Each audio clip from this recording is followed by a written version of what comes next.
to Germany. From Alaska to Puerto Rico. All over the world, the United States Army is on the alert to defend our country, you, the American people, against aggression. This is the big picture. An official television report to the nation from the United States Army. Now, to show you part of the big picture, here is Sergeant Stuart Queen. One of the basic concepts underlying American military theory is to expose as few men to combat as necessary, while using others in rear areas to increase the efficiency of troops facing the enemy. As a result, U.S. fighting units have had many times the mobility, firepower, and combat strength than any enemy we faced in recent years. Today's big picture deals with one of the most important forces behind the lines, the Army Ordnance Corps. Shortly before 10 a.m., 27 July 1953, Lieutenant General William K. Harrison arrives at the communist-built Peace Pagoda in Panmunjom, 3 years and 32 days after the communist attack. 18 copies of the main truce documents, 6 each in English, Korean, and Chinese, are signed by the United Nations senior delegate and by North Korea's bemedaled General Nam Il. With a final signature, the armistice becomes effective.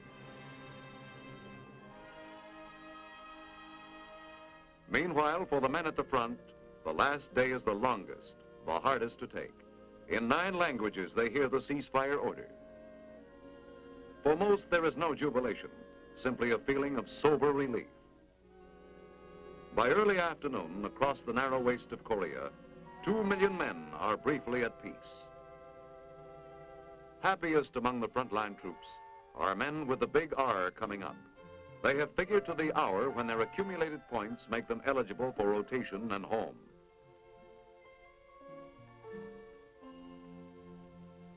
UN forces receive the order. Do not shoot unless you are shot at. But the Reds decide to slug it out until the final bell, set for 12 hours after the truce signing.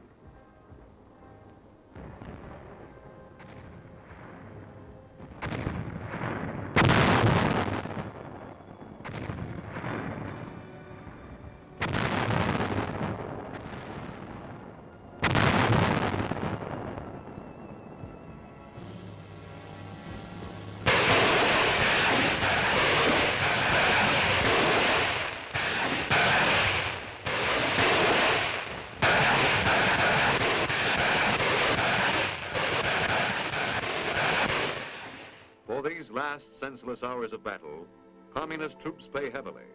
For the privilege of announcing that the UN quit first, they display a crude disregard for human life. For men hurt with just moments to go, the wounds are particularly cruel.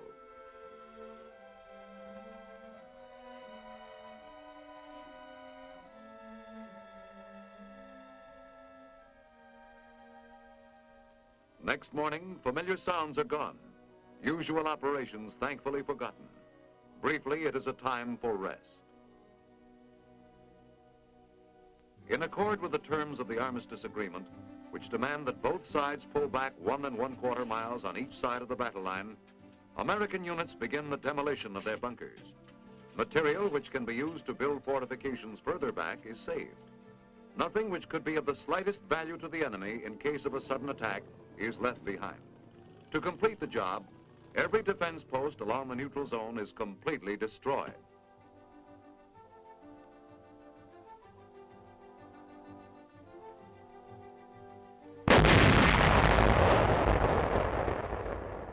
Following the communist invasion of South Korea, the United States poured more than 73 million tons of supplies, guns, and ammunition into the Korean conflict. Our experience following World War II taught a lesson of vital importance. Today, a determined effort is made to collect all reclaimable material. War demands and consumes vast amounts of expensive equipment. But many basic tools of war may be saved to help form a reservoir of power against a future emergency. Just as the Korean armistice prohibits raising the level of existing forces on either side, so it provides that worn out or damaged aircraft, tanks, or artillery pieces may be replaced only piece by piece. To the Army's Ordnance Corps falls the biggest job in maintaining the balance of our fighting strength.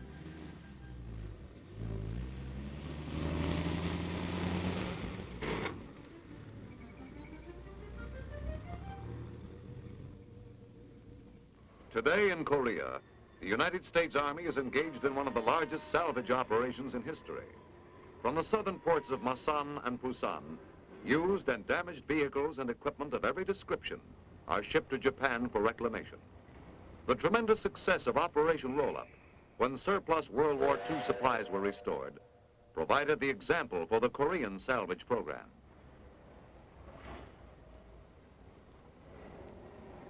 Most transport ships are unloaded offshore because dock space is at a premium. LCMs of the Army's boat battalion augment the usual barges to cut the unloading time when each ship must lie idle. Army seamen who operate the boats not only speed the salvage program, but also gain valuable training, which may be useful in some future amphibious operation.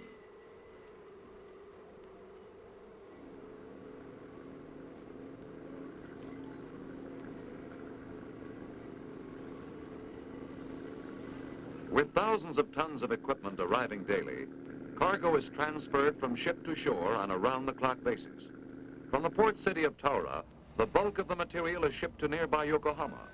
Reclaimed supplies are delivered here from all the Far East, as well as Korea.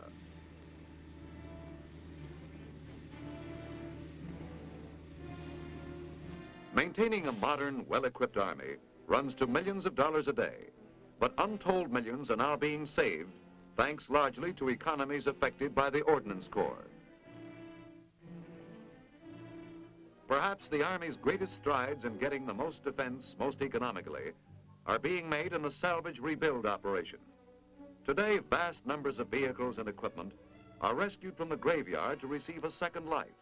No item is too large to handle, and no piece of machinery is so badly damaged that it cannot be repaired, or at least provide valuable spare parts.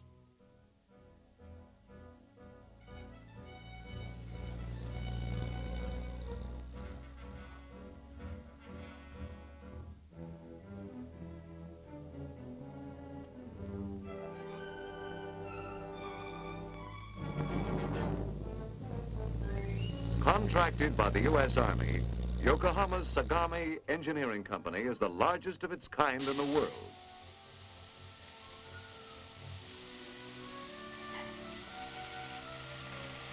From the vast storage areas, machinery to be rebuilt first receives a thorough cleaning. Hot steam baths blast away dirt collected over a period of months. Simultaneously, sharp-eyed inspectors go over each piece of equipment to estimate the extent of repairs needed.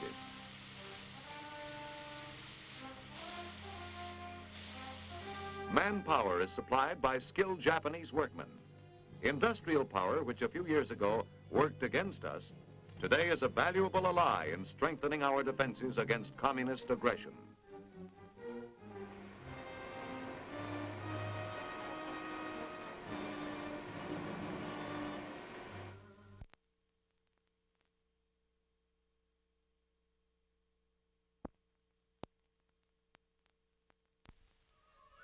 Here, every machine is stripped down to the last bolt. Every part is examined and repaired.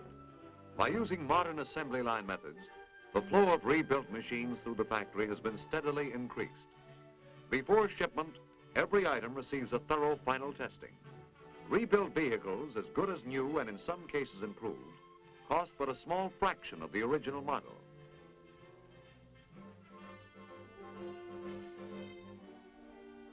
Impressive accomplishments of rebuild plants like Yokohama's, however, are important, but relatively small in the total ordnance picture.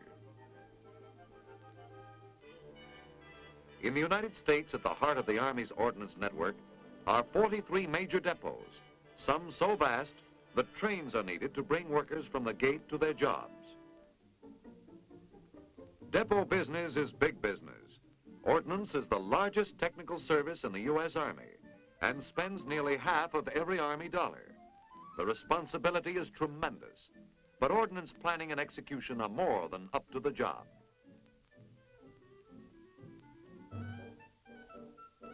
To the more than 165,000 military and civilian ordnance workers falls the task of supplying the troops with equipment, spare parts and ammunition today, tomorrow, or 10 years from now, ready for immediate use anywhere in the world. Basically, their job is to make sure that shooting ordnance continues to shoot and that rolling ordnance continues to roll. Taken together, they represent a widespread reserve army with a background as varied as that of our regular Army forces. Individually, they are skilled technicians whose jobs are as exacting as any in private industry. Responsibility for every weapon from the private's M1 to atomic artillery is theirs. From these men and women at work behind the scenes, the United States Army derives its power for peace. Where parts and equipment received from manufacturers or from depot rebuild shops are to be stored is decided in the master locator section. Generally, the nature of the supplies and the anticipated demand determine the storage area. Great dehumidified tanks protect equipment kept ready for immediate defense.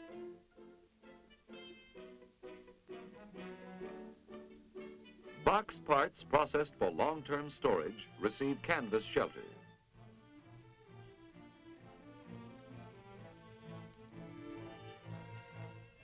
Into warehouses go not only small and frequently called for items, but guns, gun tubes, and recoil mechanisms needing periodic checks.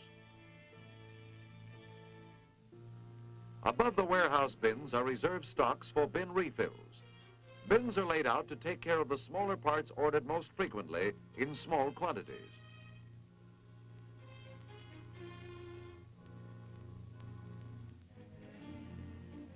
Parts grade down in size to tiny items like watch springs. A warehouse blueprint looks like a city map with avenues, cross streets, and places of business. Every item has what corresponds to a street address. Under this system, instead of John Doe residing at 709 11th Street, a specific gasket is stored at row 709, tier 11. Records maintained in the master locator section pinpoint items exactly and make them readily accessible. With the salvage rebuild program expanding in scope, the number of restored parts received is growing. Reconditioned equipment receives a final inspection before return to storage. Fundamental to the functions of the Ordnance Field Service are the concepts of unexcelled service to the troops and of economy of operation. A prime example of effective service to the fighting man is offered by the treatment given reclaimed tanks. Every tank is stripped to the bare hull and then sandblasted to remove every particle of old paint and rust.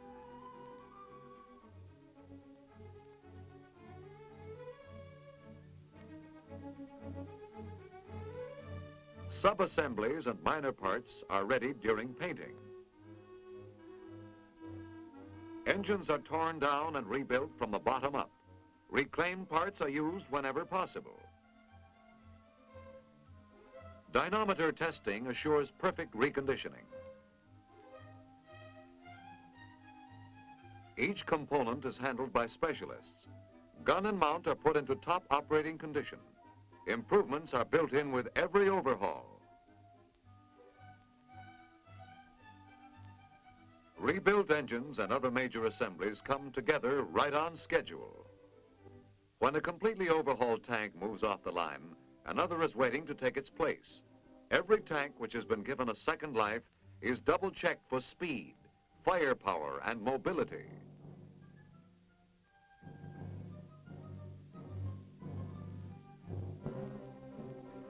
Savings to the American taxpayer can best be estimated in these terms.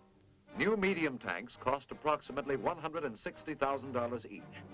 Ordnance technicians put a reclaimed tank back into service for about $14,000, at less than 1/10 of the original cost.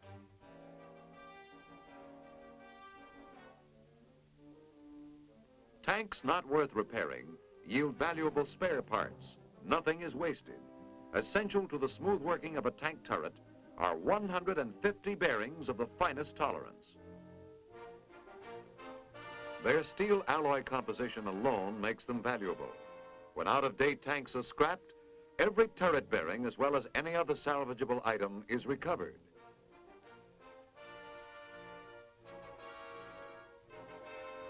Inspectors pass on each bearing's qualifications for future use.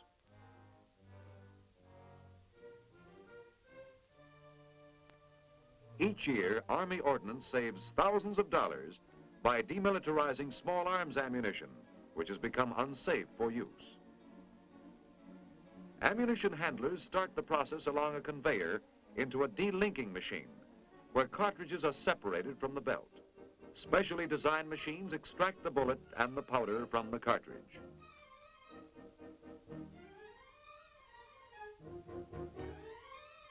Vacuum tubes carry the explosive to an outside collecting room.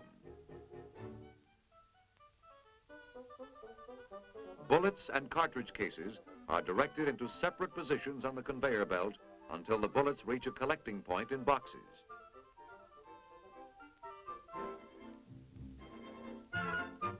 Conveyors now carry the cartridge cases to a deactivating furnace beyond, where the primer is popped, making them harmless. Brass salvaged is offered for sale. Until recently, such brass had little sale value because no machine had been developed to deactivate the cartridge. Today, reclaimed brass returns approximately $3 million a month. Battle-worn small arms receive a treatment different from ammunition. To prevent corrosion, they are returned with a heavy coat of grease. Detergents remove the protective coat.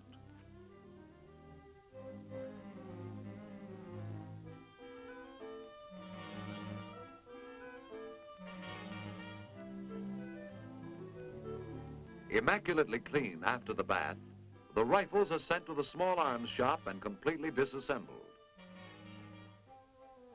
Specialists sort each rifle part and determine serviceability. Operating rods of the M1 are tested for wear. If undersized, they are chrome-plated and ground to size for use again. Rifles are rebuilt on an assembly line basis.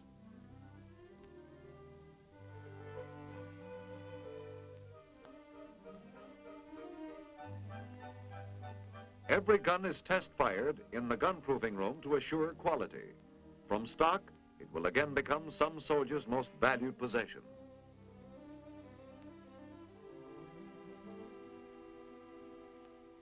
Accessories to combat receive the same care and attention as the weapons themselves.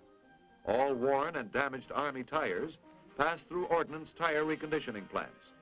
Damaged surfaces are removed and replaced with long-wearing Camelback.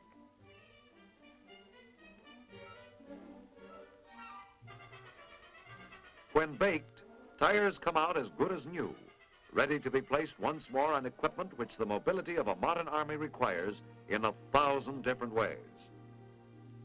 Nearby in the canvas reclamation plant, women who a few years ago worked only at their home machines now lend their special skills to the Ordnance Corps.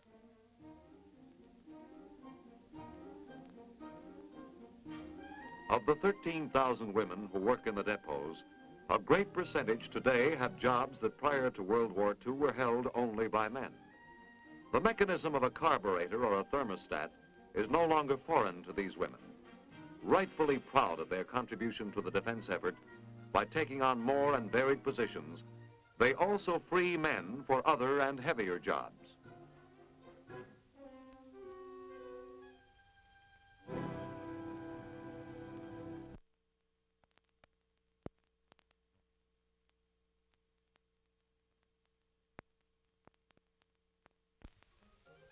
Ammunition is basic to war, and Ordnance handles nearly 500 types, most of it stored in concrete igloos. Here, safety is the password. Thanks to elaborate and rigidly enforced safety measures, there is less danger than in most factories. Special guards are posted wherever ammunition is stored. Authority to enter must be shown, and all matches and fire hazards must be left at the gate.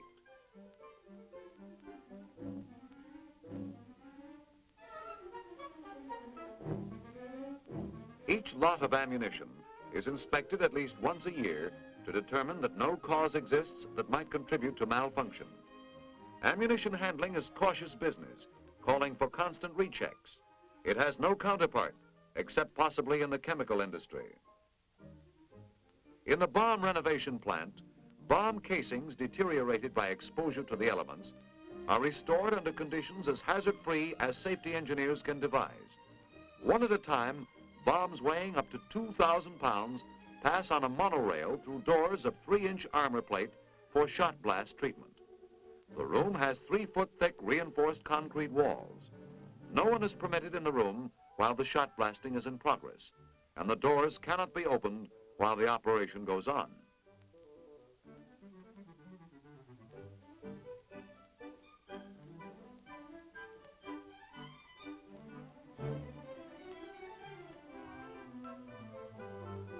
Perfectly clean bombs move into the paint area where they get a fresh coat of olive drab and identifying stripes.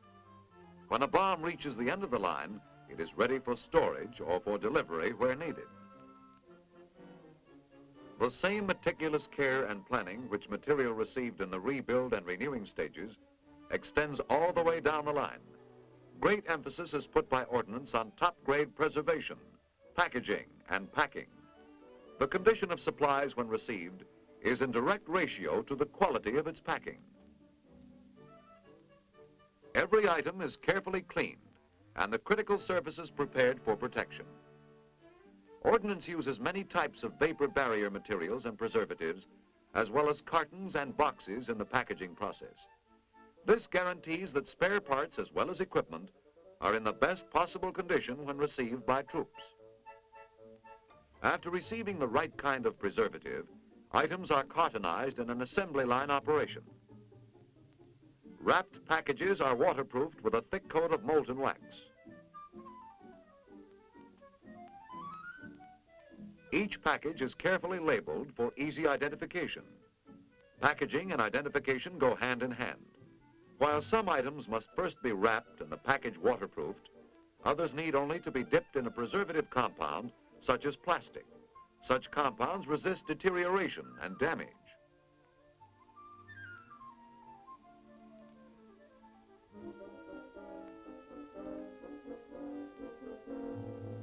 Army packaging procedures must be more rigid than those followed commercially.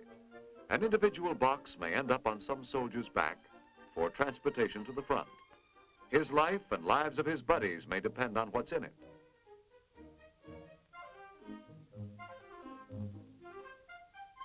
Any shipment may be directed to any area in the world where American forces serve. Just as ordnance is equally concerned with the soldier's rifle and a division's artillery, so every element of the world's climates and terrains is its concern. From a freight car in the Middle West, days later, a shipment of badly needed spare parts may be found rolling toward a tank battalion located on the edge of the Iron Curtain in the Austrian Alps.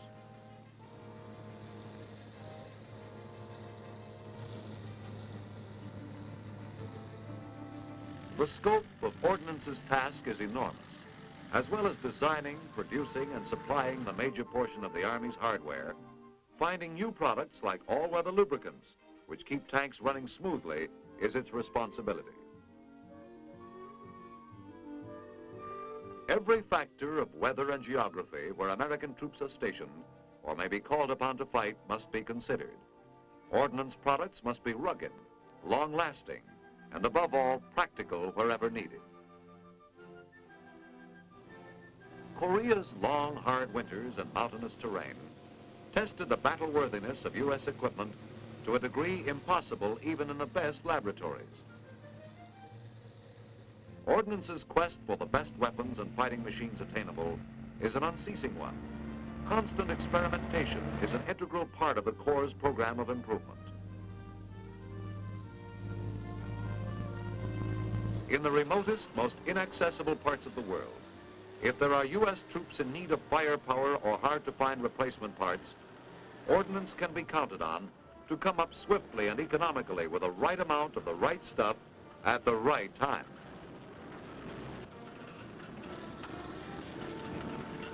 Under the terms of the Korean Truce Agreement, the Communist and United Nations commands are permitted to rotate 35,000 troops monthly on each side.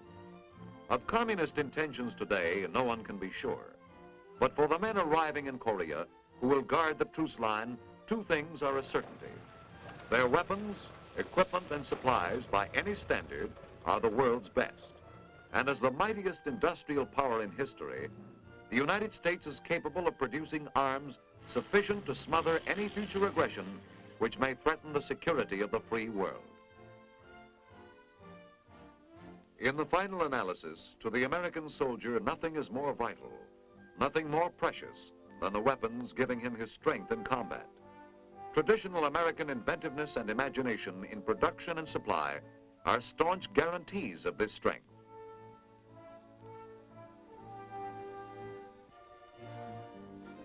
In large measure, the United States Army Ordnance Corps contributes to the rightful confidence of the American soldier. Every man in a combat division is backed up by men and women working to make his job safer, constantly striving to increase his fighting power.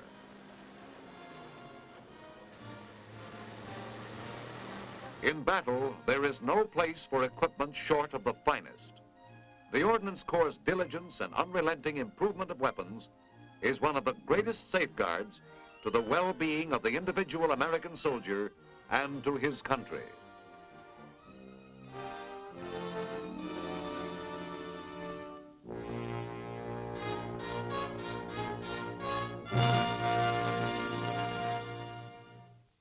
The illustrations we've just seen show only a few of the ways today's United States Army gets more defense for less money.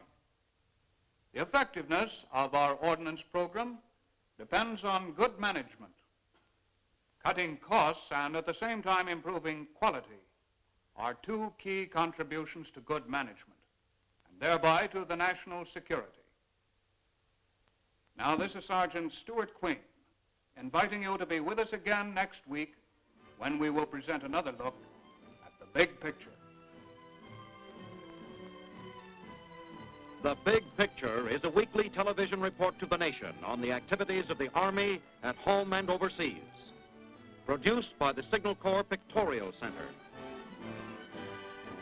Presented by the U.S. Army in cooperation with this station. You can be an important part of the big picture. You can proudly serve with the best equipped, the best trained, the best fighting team in the world today, the United States Army.